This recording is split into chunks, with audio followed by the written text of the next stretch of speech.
We live in a digital world, and we rely less and less on paper. In fact, most offices today are almost entirely paperless. The e-transmittal tool inside of AutoCAD allows you to gather up all the necessary project files into a single zip file, which can then be emailed out to coworkers, vendors, or subcontractors. The real power of the e-transmittal is that it will automatically collect images used in your title block, like your company logo, and any attached external references. The ability to include XREFs is optional, but it can be useful. To create a transmittal package, you can type e-transmit to launch the transmittal dialog, or go to the application menu and select the publish option.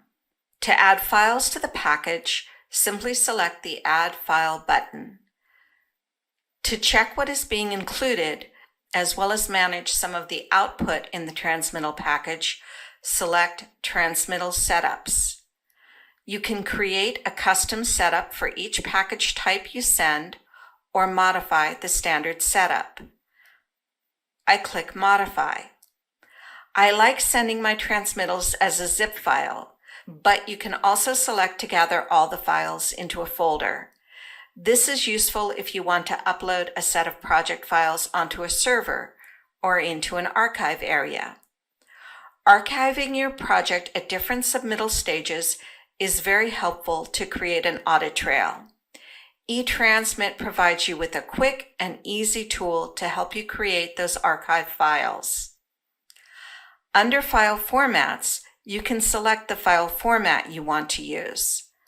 I tend to save as AutoCAD 2000, just to ensure that the recipient of the transmittal package can open the drawings. The option to explode AEC objects basically eliminates the proxy error dialog box that many users see when opening a drawing with AEC custom objects. If you're using dynamic or parametric objects or any other custom content, it might not convert back properly, so it's a good idea to save in the desired format and then double check that the drawing opens properly before emailing it to a recipient. As a courtesy, I set the default plotter to none, because otherwise they will see my plotter information in the drawing if they go to plot. And since they aren't connected to my plotter, that's kind of annoying to anyone receiving the drawing. I normally bind my external references. This inserts the XREF as a block, but maintains the layers to show as XREF layers to help the recipient identify the XREF objects. I also enable Purge to keep the file size down. I always include fonts, textures, files from data links, and photometric files. This ensures that the drawing will look nice.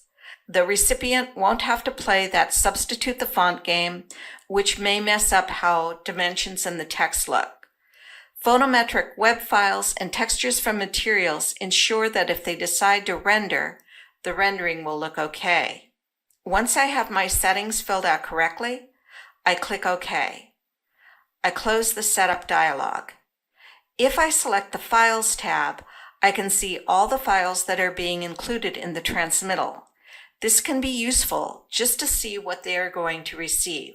I also like to view the report, because that will give me a heads up on any errors or issues with the transmittal. I click Close. I click OK to create the transmittal package.